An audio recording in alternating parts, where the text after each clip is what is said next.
Tonight, several South St. Louis businesses are dealing with thousands of dollars of damage after a rash of weekend break-ins. 5 on your side's Laura Barczewski talked with those business owners who say this isn't the first time they've been targeted. Laura? Yeah, it's not, Mike, and this was hard on all 4 of these businesses, but especially for Series 6, who just opened a new store less than a week before the break-in.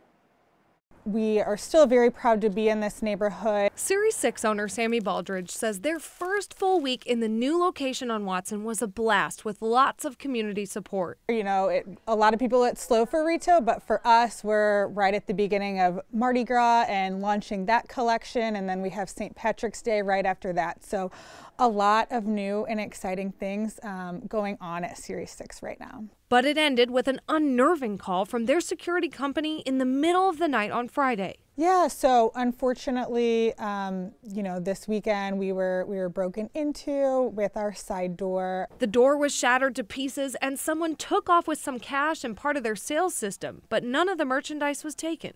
We're working with a local company to repair that door. We had a lot of the proper security measures in place, so that allowed, you know, the police to be able to respond as quickly as they did. Just down the road, Pint Size Bakery and Coffee was also broken into. But someone threw something through our front door and came in and rifled around looking for money and trying to steal our iPads, but for some reason unable to unplug them. So we lucked out in that only $1 out of the tip jar was taken. And it didn't stop there. Crazy Bowls and Wraps was broken into, but nothing was taken, and Missouri Baking Company's door was damaged, but they never made it inside. One of the aldermen for the area, Joe Vollmer, says the businesses are already doing what they can, but one thing that would help is increased police presence. Well, more officers. We're a good close to 300 officers short on the force.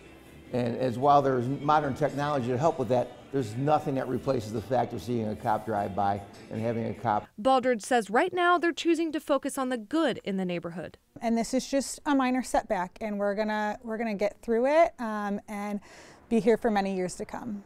The store owners tell me they were told by police it was likely the same person or people who broke into each place, and now all of them are going to have to pay upwards of $1,000 to replace their doors. So any help from the community by shopping local goes a long way right now.